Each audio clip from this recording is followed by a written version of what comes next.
Welcome to Take Two with Jerry and Debbie. I'm Debbie Georgiani along with Jerry Escher and hopefully you, because you are the one that drives the show. We say it every single show, but we have new listeners every single time we actually broadcast the show. So it's kind of exciting. The family is growing, Jerry, and we introduce topics and we just wait. We wait so patiently, and our listeners never disappoint us. They come in strong with their experiences, their takes on things, and hopefully we walk away a little bit changed, a little bit closer to God.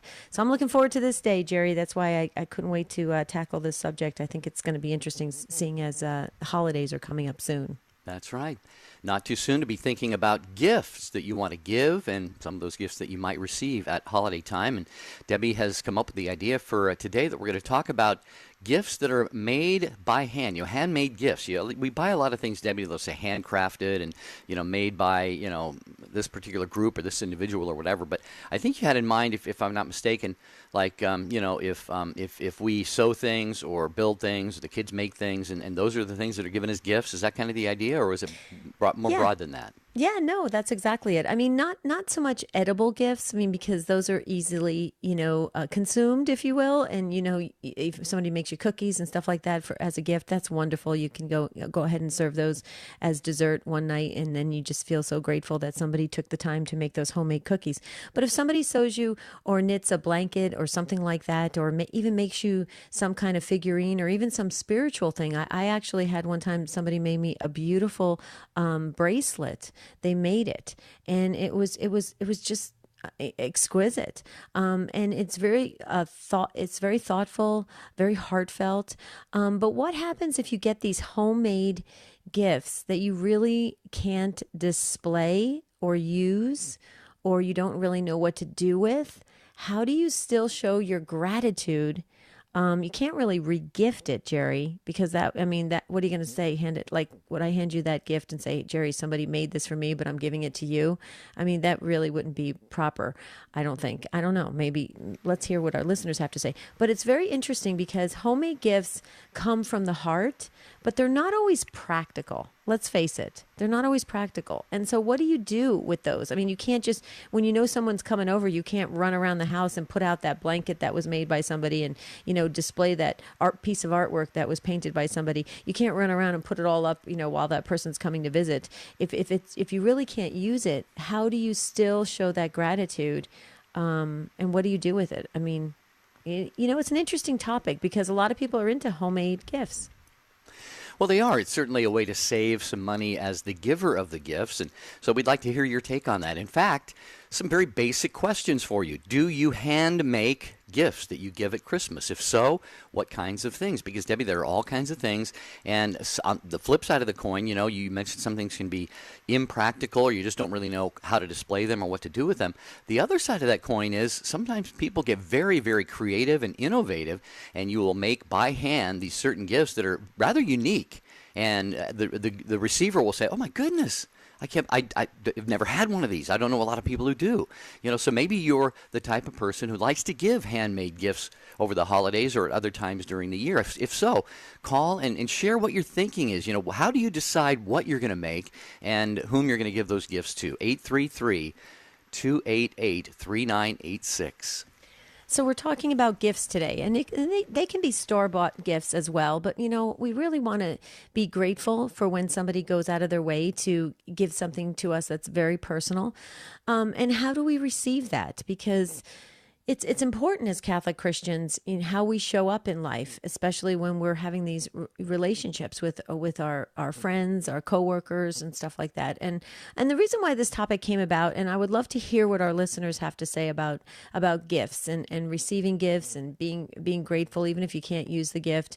I mean, even if you want to get into regifting, we can do that as well. But the number is 833-288-EWTN. That's 833-288-3986. This came about, Jerry, is because I actually had a neighbor who actually hand painted these little sculptures, and they were really cute, but they really didn't match our decor for our house after a while. And actually, we had a garage sale, and my my former husband at the time, he put all the stuff out on the table, and she came over and she saw it, and I think she was devastated. I didn't even know it was on the table. But what do you do? I mean, because everybody likes to purge, everybody likes to, do the spring cleaning, and there's comes a time where you have to, kind of go through stuff. But when it's handmade like that, and it's personal, and they really made it just for you, I don't know, Jerry, that there's an emotional attachment there that you maybe can't get rid of it. I don't know. What do you think? Do you ever get any handmade stuff? Yeah, I've gotten a lot of handmade things over the years, and like you already alluded to the edibles, and yeah, I've gotten probably a majority of the handmade things that I've gotten were edibles, which were, of course, very, very well received by me. I can assure you of that. But yeah, I've gotten some other things, and it often it obviously it depends on who it is that's giving it. You know what? I'd love to hear from parents, because your kids they want to give you things for Christmas, and kids obviously don't have a wallet full of cash, so they're not going to go down to the local mall or be shopping online, to buy gifts and so forth. And oftentimes they have projects at school to give you gifts. And of course, as parents, those are the most priceless gifts of all. So tell us about how you love receiving those things from your kids, and you proudly display those around the house. And of course, Debbie, when company comes over and when neighbors come over, they want to see it too, because everybody's celebrating the life and the talents and the gifts and the love and the generosity of those little ones. Yeah, that's true. Well, when my kids were little, they used to make all those homemade things too, and I used to put them all out, and everybody used to comment on them. And then when you get older, I actually offered them back to my kids. I said, "Would you like these, back, to have, for your collection or whatever?" My kids were like, "We don't want that junk." I'm like, "Well, I didn't consider it junk, but I guess it is." It's kind of interesting what you do with gifts. I think that's the whole purpose of the show today. I'm kind of curious as to how our listeners, how they respond and how they receive gifts and what it means to them and how they decide what gets displayed, what gets used, and what gets put away, or maybe you just pack it away and you keep it for safekeeping. I mean, that could be it too. You could tell somebody, I really love that thing you made for me, but it's packed away. I don't want anything to happen to it. I mean, that you could do that too, but then we'd have a bunch of storage units. So I don't know if that's such a good idea. Well, yeah, and another way to look at it is this, maybe if a handmade gift may not be something you can use, it may not be something you ever would have dreamed of getting, maybe it's not practical or useful, but do you, because it was made with love in the hands of somebody that you know and care about, does that change the way you receive it and maybe proudly put it out there and display it? This is Take Two with Jerry and Debbie. We're going to go to your calls.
We're talking about gifts today on Take Two with Jerry and Debbie, and homemade gifts, any type of gift that you give or you receive. What do you do with them? What if you can't use them? Do you regift? Do you just, humbly receive it and just, figure out what you're going to do with it later? We want to hear from you. Just real quickly, Tina from Colorado, if you're listening, you were on the line and you have a great story. Call back because somehow you must have dropped, but we'd love to hear your story. But I just real quickly, Jerry, if I may, just want to highlight the Sunrise Morning Show. I love it, love it, love it. Tomorrow morning, 6 Eastern time. You got to listen to the Sunrise Morning Show. It's very early out here in Arizona, but actually when I can't sleep, I listen to the Sunrise Morning Show. It's fabulous. I get all my news. They have great interviews, and it's just a great show. It's very well-rounded. It is. It is a lot of. I love the fast pace of the show. It's one of those shows that if you tune in at a certain time, and especially it's on during the drive times in the morning, and you don't have to think, well, I missed the first 3/4 of this interview that I just heard. No, you're gonna get most of every interview and all the different features. So yeah, Sunrise Morning Show, a great offering, as are all the shows on EWTN Radio. Okay, we are talking today on Take Two with Jerry and Debbie about giving gifts, receiving gifts, and especially the homemade variety. 1-833-288-3986. Has your gift giving tendencies changed over the years? Because I think, Debbie, with not just technology, but for example, you can go online and see how to make anything. Maybe you want to give a certain gift to people, and you say, I could never make those things. Click on YouTube, and you've got the ability to do it. So, has your thinking shifted away from maybe department store gifts to homemade, handmade gifts, and how has that gone for you? Okay, as Debbie said, we're going to go to the calls. Karen in Fort Worth, Texas, listening to Take Two with Jerry and Debbie on Sirius XM 130. Hi, Karen. You're up first. Hi. How are y'all doing today? Doing great, Karen. How about you? Great. Good. So I have two little stories. One, last year I made homemade recipe books from my recipes for my children that are now grown and out the door. And I just did it very simply with a binder, printed out, typed all the recipes up, put little stickers on them, and then put a little cover sheet that you put in the front of the binder called Mama Seymour's Recipes, and also printed out like a little song from an artist down here in Texas, Marcia Ball, called Mama's Cookin'. And my daughters, who are grown and out on their own, I had them all open it at once, and they could not believe that they had all of my recipes that they grew up with, including their grandmothers, including friends of ours that we've, used their recipes, and they loved it. As I was making them, my son, who was still in college, he said, Mom, can you please make one of those for Sarah? Well, that was his girlfriend at the time. And I said, nope, I'm not going to make it for her. If y'all end up marrying, then yes, I will make her one. And they are getting married this December, and so I am making hers now.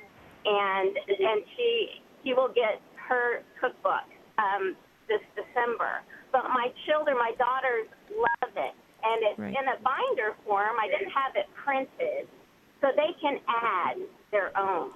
Right. They can put in another one down the road from their mother-in-laws or whatever. So they absolutely did love that and are going to keep them. Now, another funny story is at Christmas time a few years ago, we had everybody there, and my son-in-law opens a gift from our youngest daughter, who is about 10 at the time.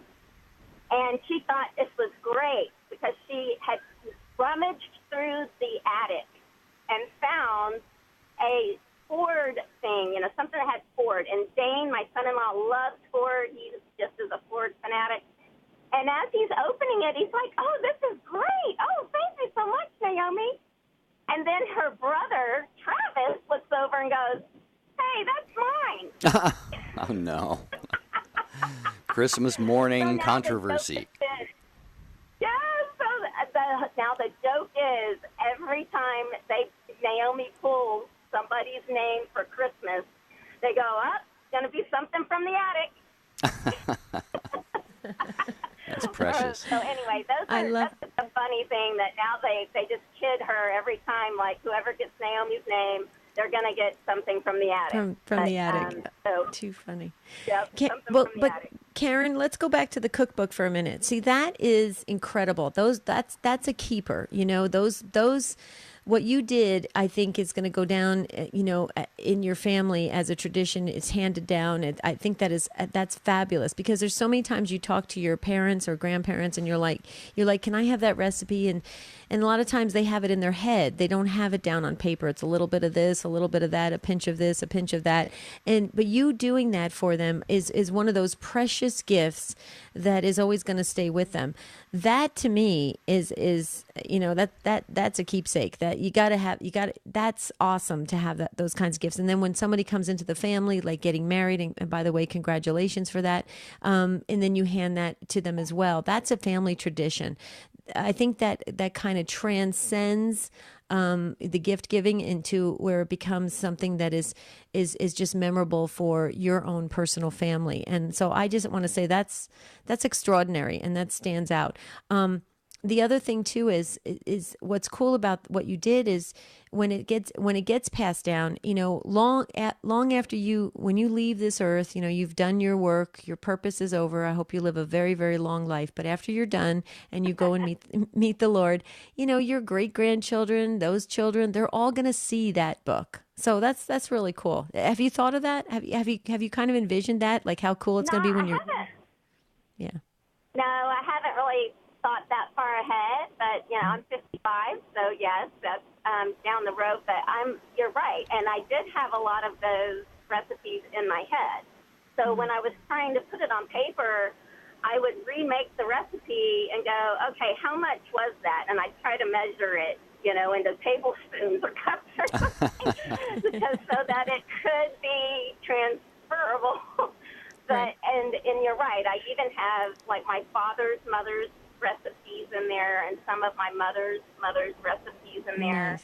So yes, so that they were traditions at Christmas or whatever the recipe might have been, or just my chicken noodle soup, when they're sick. Yeah. Right. You see, but that's what's beautiful. They're always going to remember. You said Mama Seymour's cooking. They're always going to remember that. They're going to go, well, oh, I've got a cold. I've got, I'm not feeling well. Let's have, Mama Seymour's chicken soup. I mean, that to me is just precious and so personal for your family. I love things like that. Jerry, do you have anything like that? See, we don't have anything like that in my family. The closest I got was actually, I think I mentioned this on the show another time.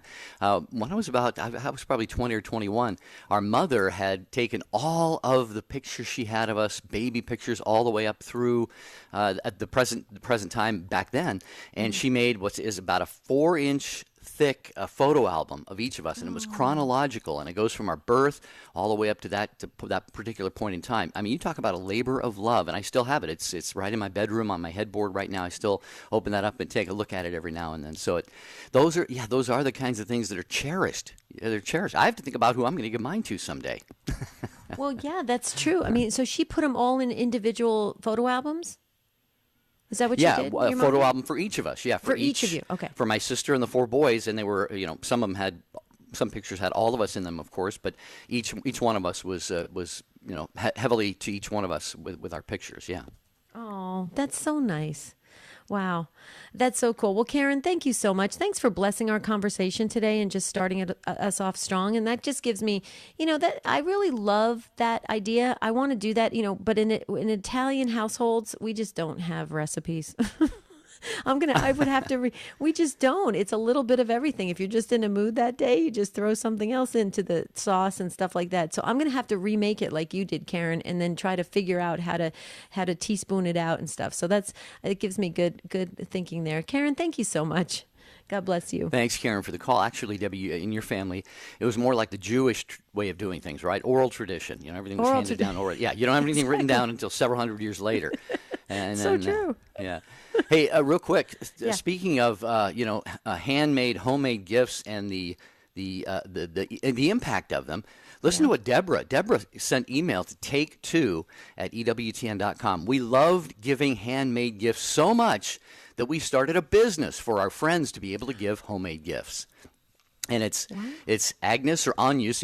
Technically, the Latin you pronounce Agnus Dei Farm. Agnes Dei Farm is our business, and we make products from beeswax and essential oils and other products that we grow here on our farm. We are in several Catholic gift shops, including the Shrine of the Immaculate Conception in Washington, D.C. That's from Deborah, and she reminds us that Agnus Dei means Lamb of God, of course. So, their decision to give handmade gifts at one point in their lives turned into a business for them. So there you go. Wow. That's incredible. See, that's really cool. Okay, let's see what Jennifer has to say in San Antonio, Texas on Guadalupe Radio Network. Hi, Jennifer. Thanks for waiting and welcome to Take Two. Hello. I've talked to you before, and I wanted to tell you that I have made a 30 by 36 latch hook rug for my grandmother years ago, Angel, as a gift one Christmas, and I had it framed, and she had it hanging in her living room for many years. And she told me when she was sick and dying of cancer that when she passed away that I could have it back so it didn't get dispersed to other family members.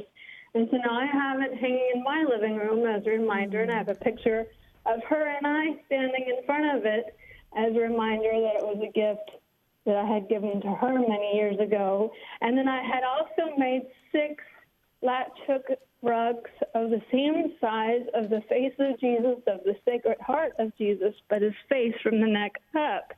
And one of them I had given to a priest friend of mine back in the early 2000s, and he was deciding on where to put it. And then he decided he would put it inside the church. And so it is hanging still in the church to this day.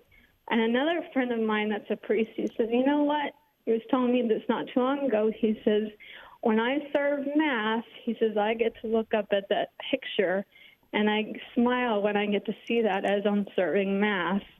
And when people look at it at a distance, they tell me they think it's an oil painting. But when you get up close to it, it's really a framed rug.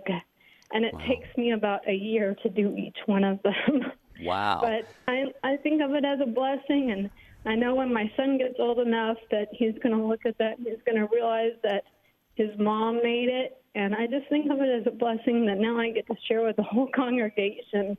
And I've done it for years, and I'm glad that they are blessed to see that as the face of Jesus for everybody to enjoy and be touched by.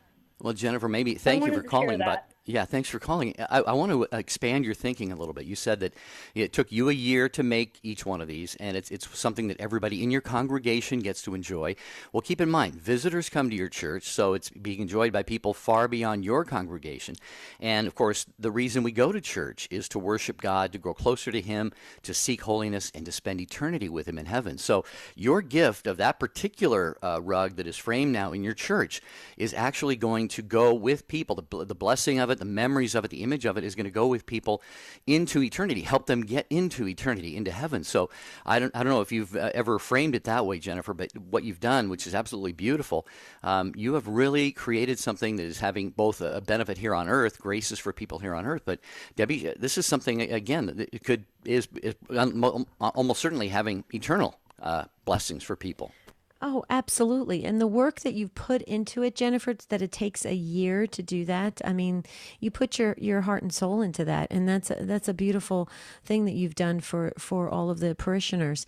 I just want to tap back in, if I may go back to your grandmother. It must have just warmed your heart every time you went and visited your grandmother to see that beautiful angel rug hanging, and then to have it back. You know, there's a piece of your grandmother with you at all times too, because that was something that connected the two of you. And I just love the fact that you picked an angel. As you know, if you listen to the show, I love when anybody makes things that have angels to do with them, because so many times there's these figurines that look, you know, they look kind of Hallmarkish, you know, or they don't have the kind of feel, the kind of spiritual feel to it. But when you make something like that with an angel, I'm sure it had a very spiritual look to it. And I just want to say thanks for doing that, because we need more of that to remind us that the angels are always there with us. So I just wanted to tap back into that. Anything more? Go ahead. Yeah, now she's my personal angel, and I can tell from time to time that she's looking down on me, and I can tell that she's personally interceding for me and keeping watch, and I can feel her close. And I know when my son sees the picture of her and I standing in front of my image of the angel, and then seeing my rug of the angel that I made for her, he says to me, "That's your grandma." And I said, "Yeah, that's my grandma with me and the rug." And so he knows, and he kind of smiles on it, and he knows, and that just makes my day right there, because he'll know more as he gets older, and that just blesses me. And I'm sure that she's smiling down on that as she's seeing it, and the blessings that it's made for him as well. Yeah. It just shows that, remember in the early church, before the Bible was in writing, at least in the form that we have it now, the faith was handed on with images, with paintings and stained glass windows for a time, and different works of art. And this is what is being done with that little one that you were just talking about, Jennifer. You are handing the faith on, and he is learning. He is growing. He's learning about your family, your grandmother, and things like that, and the beauty of the love that you all have. So that's fantastic. Thanks, Jennifer, for your call. Debbie, we're going to get right to you in a moment. It's Take Two with Jerry and Debbie on EWTN Radio.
This is Take Two with Jerry and Debbie and you. So you have plenty of time to call in. We're talking about gifts today. If you make homemade gifts, you love receiving them, you love giving them, tell us your personal story. We love to listen to you. 833-288-3986. That's the number to call. And like I said, there's plenty of time to get in. Jerry, I learned something new every single time we do this show. I mean, I just want to thank our listeners again, because their participation, it has totally expanded everything in my life. I take these notes and I learn, but every time I leave the show, I do feel like I've gained a new perspective, a new understanding of things, and it's really helped to deepen my spirituality. So I just want to say thank you to the listeners. I do too, yeah. It just shows that you don't need to have a microphone and a time slot on EWTN Radio to have something helpful to say to other people. And one of the things that we hope about this show, as you bring your lived experiences and your wisdom and your insights and your takes to the actual program, that you then take those out, and you're already taking them out to your family, to your community, to your neighborhood, to the world, maybe on social media. So we just, Debbie says, we always want to come away a little bit better at the end of the show, and that's better not only for ourselves, but for those around us. So I echo your sentiments, Debbie. Love what the listeners share with us. Oh, cool. And yeah, and you can share more by social media. We read them as we can, or email us, take two, the number two at EWTN.com. But Debbie chose to call in from Omaha, Nebraska on Spirit Catholic Radio. And Debbie, thank you for waiting and welcome to Take Two.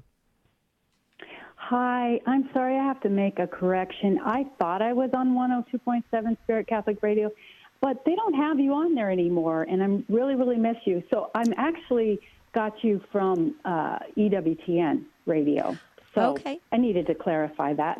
Well, That's we're gonna march right up to the steps of Spirit Catholic Radio and talk to Jim Carroll and say, Jim, we have to have a word with you Yeah. now. We know Jim well, so we're just kidding, of course. Yeah. Well, and actually, you could actually talk to Jim, too, and ask him because, maybe they could put us on the lineup again. Sometimes it rotates, Yeah, that would be great. Yeah. Thanks, Debbie. Probably, yes. So Okay. anyway, but I just wanted to make a quick point. With giving gifts back, even to your children, you have to be kind of careful because when my mom was moving, my mom and dad were moving, and they moved maybe, it seems like after all of us kids left, then that's when they started moving different places. They were free to move more and have more fun, I guess, without a huge bunch of kids to worry about. But anyway, she compiled some pictures that I had given her of my children and maybe some other things that I had given her previously. And she handed them to me and said, here, I thought you would want these. And I don't know. I did not take it well at the time, and I tried not to show it because it hurt my feelings. And I thought, well, maybe it's just me. Maybe I'm just a sensitive person. And I really didn't get it at the time because my children were all little. Well, I have 10 kids. So it's like I understand now because I tried to do it with my daughter, and I had this picture, and we were moving, and it was a picture of her as a little girl that my brother had drawn of her, and it was so cute. And I thought, this would look so good in your house. Would you like this? And she said, Mom, don't you want to keep a picture of me from when I was little? And you have places to display that. And I could tell that she had gotten hurt by what I did, just because it was of her, and it was a homemade gift from my brother, but yet it was of her, Mm-hmm. And I thought, boy, I got to be very careful in giving back my gifts from the children because, you don't think of, and I got to the point where, I have so much stuff that I need to start spreading the love. But I did the same thing to her that my mom did to me without even thinking about it. You know what I mean? And so anyway, I just thought I would bring that point up to be kind of careful. Right. You make a really good point, Debbie, because actually my mother did the same thing that your mother did. The only difference is she handed us all these pictures in envelopes. Although when we got home, there weren't even pictures of me. They were pictures of my brothers and sisters. And I'm like, Mom, you didn't even take time to even figure out who was who. And so it was kind of funny, but you're right. It can be when they're moving or downsizing, or they get older in their life, and they want to make sure that those pictures go back. They're not thinking. I totally agree with you. They're not thinking this could hurt us, but it's how you deliver it. Now with my kids, with their little elementary school projects, what I said to them was, I said, hey guys, do you want any of your I said, you have two choices. You can either have your projects that you made when you were kids, or I'll pack them up and put them in a storage unit because I won't get rid of them. And so they chose to go through them. So I kind of did, that, but you're right. It's a tough situation because you can't be carrying, especially if you downsize, it's hard to have everything, accumulate all this stuff, and you're trying as you get older to purge that stuff and, make it easy on everybody. But you're right. It's a delicate conversation to have, but at least I think you were lucky with your mom. At least it sounds like you got pictures back that related to you. I got pictures back that were my sisters. So there you go. Well, you love your sisters a lot, so. Yeah, but they didn't even look like me. I'm like, Mom, what were you thinking? It's like 10 years earlier. I don't know. What do you think, Deb? Yes, I don't know. And I guess I'm waiting a little longer to give anything back to them because I'm just like, okay, I understand. But yeah, I don't know. It's touchy. And I think you have to just say, okay. And I think a lot of times with sons, they're not quite as emotionally attached to things like that. Right. Right. Definitely. So it just kind of depends on the people that you're dealing with. If you can tell your daughter's got a heart for things that she's given you, just try to hang on to them. I had to go through all of my mom's things after she passed away. And it actually was very, it mended my heart because I did not get to go to her funeral. She lived in Arizona. I lived in Iowa. And I was pregnant with baby number 10 at the age of almost 47. So I could not fly to her funeral. And my dad could not stand to go through all of her things. So I flew out there after I had the baby and went through everything. And it was really very mending of my heart, for lack of a better word, Right. just to be able to see. And she had hung on to things that I didn't realize she cared about so much. There were things that I had 5 brothers and 1 sister, so there were a lot of things to go through. And she was an artist too, so she had all these paintings, poetry. It was just, it was just a trip down. That's a memory treasure. lane, Yeah, that's a treasure, especially if So- you've got her artwork and her poetry, because you'll always have that forever. Did you keep that, Debbie? Right. And then I was the one who had to decide, okay, who gets what, because I had so many siblings and I knew all of them would want something. And my sister-in-law, actually, I found her mother's ring, and I said my sister-in-law took care of her the last days of her life. Like, she gave her baths and things like that when she was still in her home. And I gave her my mom's ring because I said, you were a mother to her. You need her mom's ring. And she just felt so, I could tell that just really melted her heart. I don't know. And just the things that I could pass on to my siblings, and we just talked about her. And it was just so cool. Like you said, all those things that people make or paint or whatever, it comes from their heart. And that's passed on to the next person's heart. It's amazing, isn't it? Wow. That we can just gift each other, I guess. Yeah, that's beautiful. What great gifts you received, Debbie, and especially, like you said, being able to go through the possessions of your mother. I know for different people, that's a very different experience. So you mentioned that her husband, was not able to, your dad was not able to go through that because it would have just brought back all those memories, and he may have been sad and longing for her. And, of course, to lose a spouse after what I'm sure was many, many years is very, very, very difficult. But, God gave you the grace. God handpicked you. Speaking of handmade gifts, God gave you, Debbie, to the rest of your family to be able to do that. So thank you for your call today and for sharing with us. And if you want to just tell the folks at Spirit Catholic Radio how awesome their programming is, and I think they play us on the weekend though. So I don't know, do they?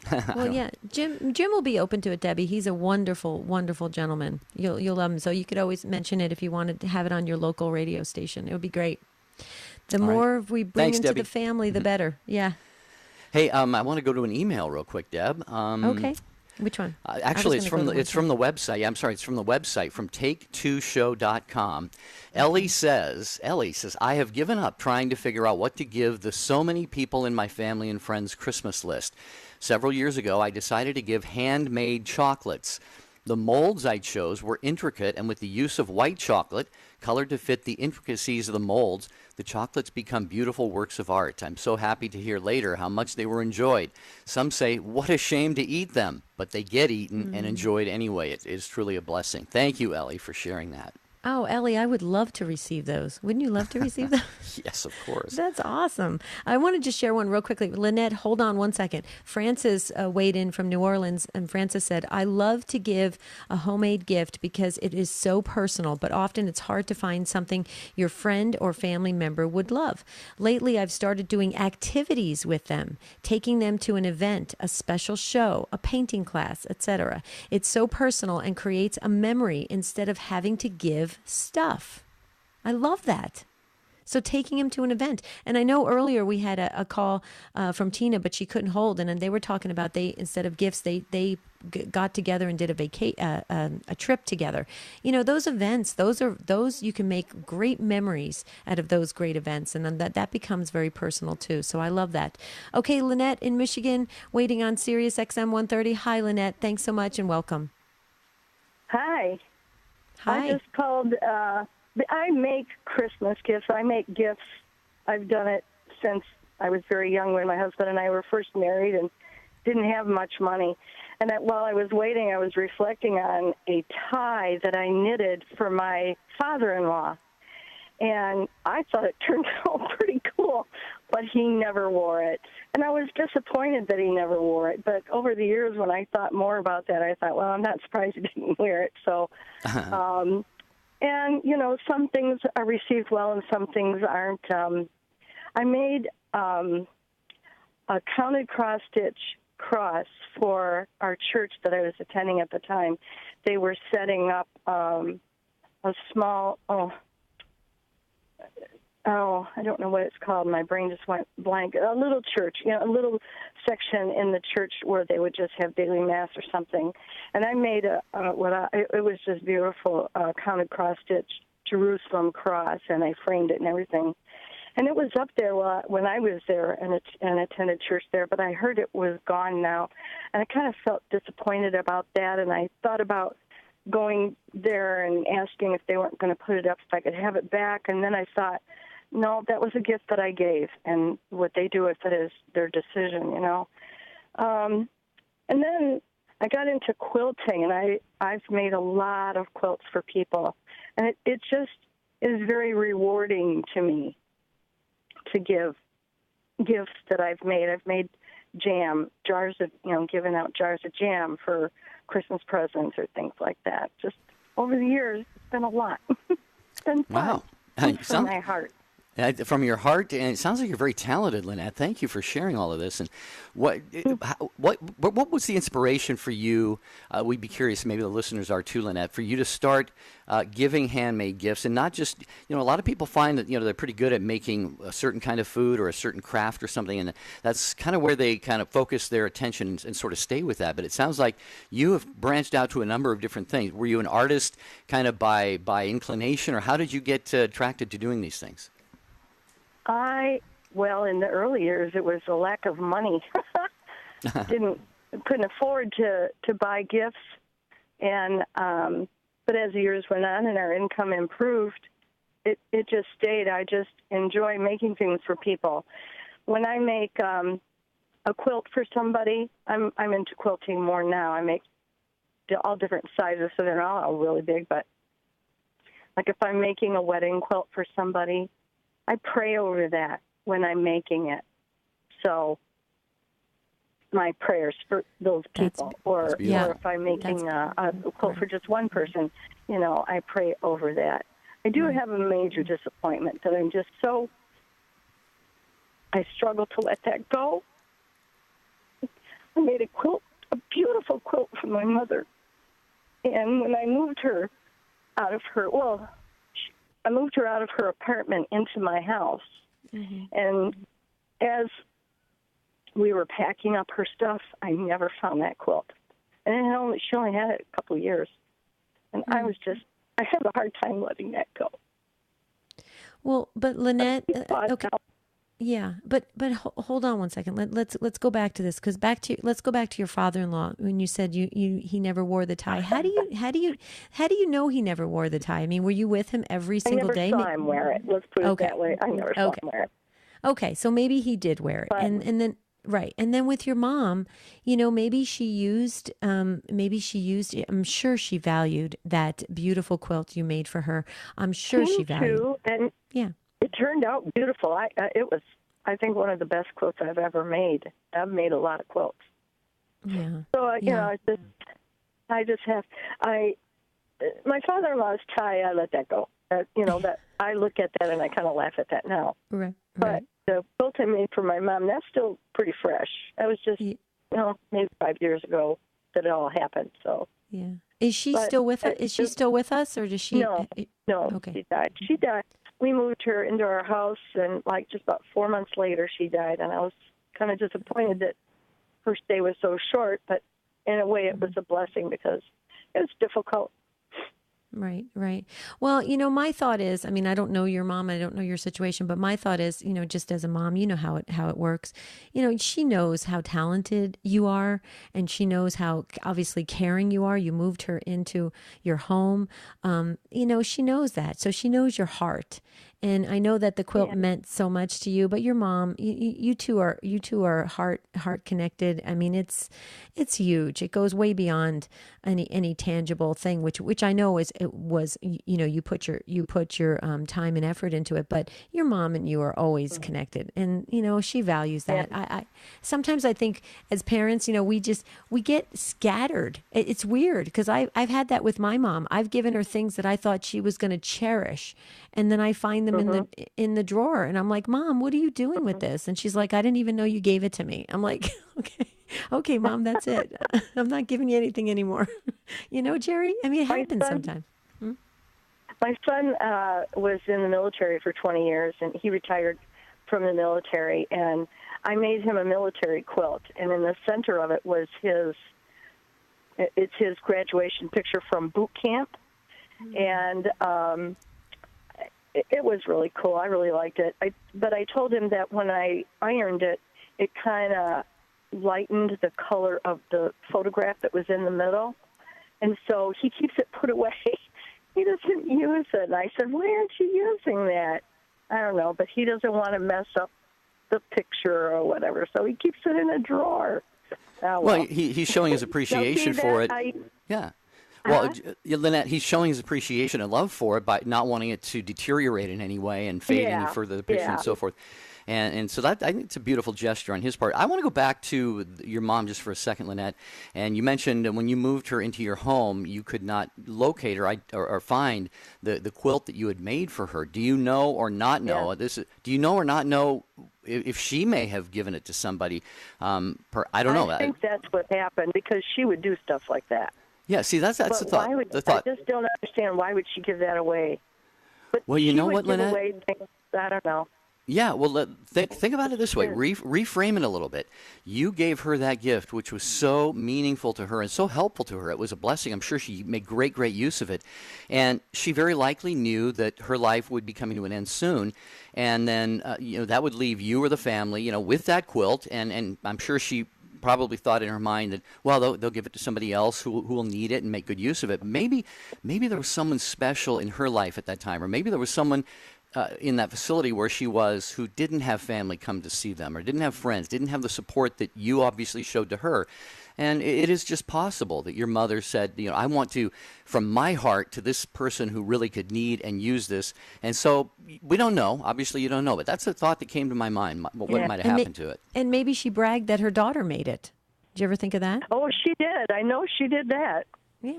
She had it on the back of her couch for the longest time when she was in her own apartment. And but that's a good point, Jerry. Yeah. See it anymore. Yeah, I mean, picture it that way. I like the way Jerry said reframe it, Lynette, because she's probably saying, my daughter made this. She's so talented. And and here's the other thing. You're not going to give away stuff. You're going to give away stuff that is good, that you're proud of giving away. And so she was proud of it. She was proud of it, and she's proud of you. That's what I think. Jerry, I totally agree with you. Way to go, you, Jerry. I think in 3.5 years of doing the show, Lynette, it's the first time Debbie agreed with me. So you're responsible for that. Oh, that's hilarious. Well, thanks for listening to me. All right, God bless you. Thanks, Lynette.